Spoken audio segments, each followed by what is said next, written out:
Hello, everyone. Welcome to the Simply Explained English. I'm Lisa. And I'm Eric.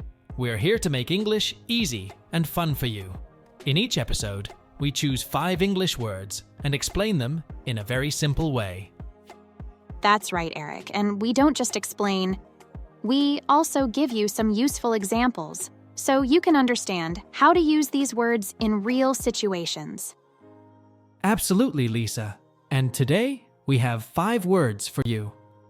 The first word is to be anxious, then to be curious, to mention, and to cope with. And the final one is no pain, no gain. Okay, the first word on our list today is to be anxious. To be anxious. To be anxious. When someone is anxious, they are worried, nervous, or uncomfortable about something because they are not sure what will happen or how the result will be. That's right, Lisa. It's a common feeling. For instance, you might feel anxious if you're waiting for the results of a medical test, or if you're about to start a new job. The pain you feel in your stomach and your thoughts about what it is shows that you are anxious. Yes, and it's important to remember that being anxious from time to time is a normal part of life. Everyone feels anxious sometimes. It could be about big things, like moving to a new city, or even small things, like meeting new people. Absolutely. This is a normal emotion, but there are ways to solve it. Talking about your problems, getting enough rest, or doing things you like can all help you feel less anxious. Yes, Eric. Let's watch our example dialogue about 2 friends, Mia and Alex, who are sitting in a park.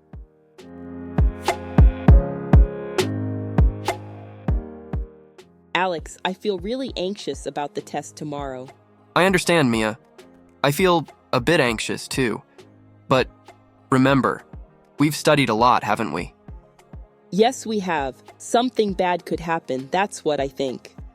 Let's try to stay positive. We've studied as much as we could, so we're going to do just fine. That was a good example, Lisa. It showed how you might feel worried about a test. Yes, Eric, and talking with friends can make you feel less worried. Do you agree? I do, Lisa. Talking about your problems can be useful to solve them. Have you ever felt anxious like that before, Lisa? Yes, many times. But preparing and staying positive helps a lot. If I have studied enough, or if I am prepared enough, I do not feel anxious. Right, Lisa. It is really important to be prepared for everything to feel less anxious. I agree with Eric. Our listeners should study or get ready enough so they don't feel stressed or anxious. Okay, let's move on to the next word. The next word is to be curious. To be curious. To be curious. What does it mean, Eric? When you are curious, it means you want to know more about something. You have a lot of questions in your mind because you find something interesting. When you see a new tool or something for the first time, you want to know how it works. That's what it means to be curious. You start to ask questions about something or a place you've never visited. Yes, and curiosity is a good thing.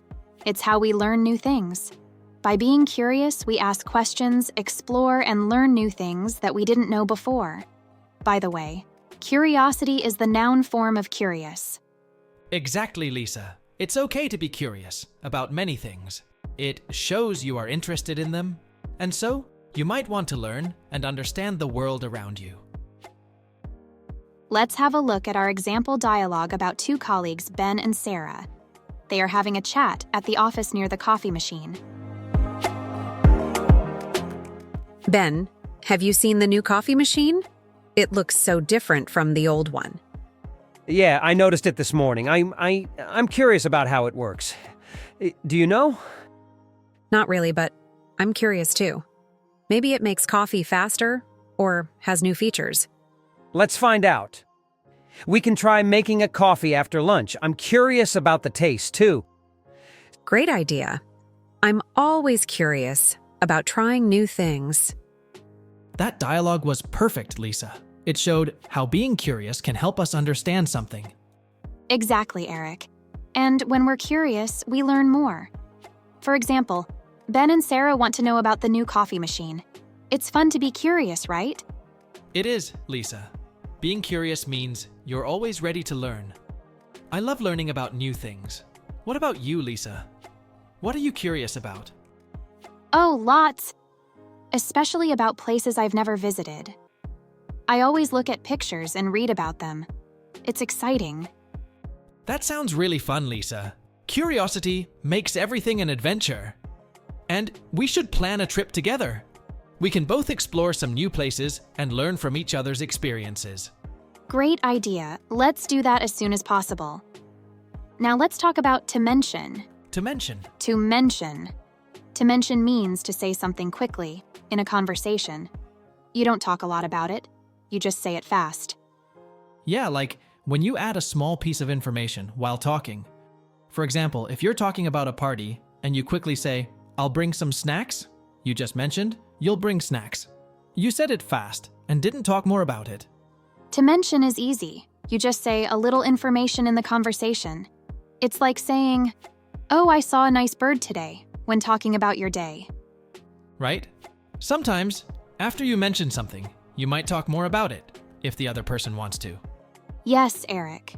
Here is our example dialogue about two friends, Jordan and Taylor, who are walking.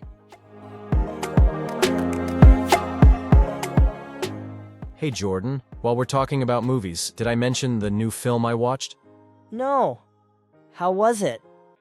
The movie is really exciting, even more than we thought. Nice! We should watch it again soon. That was a good story, Lisa. Taylor asked if he said something about the movie he watched. It is a good example of how to mention it. Yes, Eric. That was a good example to mention. Have you mentioned anything interesting lately? Yeah, I mentioned seeing an actress. It was nice to share. She played an actress in a movie I recently watched. She had a great personality, and it was cool to see her.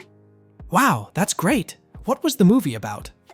It was a very good movie about a woman who moves to a new town and is trying to find a job. Cool, Lisa. It's nice to mention something small. Can be interesting. Yes, Eric. Okay, let's move on to our next word. The next word is to cope with. To cope with. To cope with. What does it mean, Lisa? To cope with means finding a way to deal with it, especially when it's difficult. It's finding ways to be okay when something difficult is happening. Yes, when you have lots of homework, you cope with it by making a plan. The plan might be to do a little bit every day, so you don't feel too stressed. Everyone copes differently. Some people might exercise, draw, or talk to friends to feel better when things are tough. And it's really helpful to have different ways to cope with something difficult. It means you can handle hard times better and not feel so bad. Okay, let's move on to our example dialogue.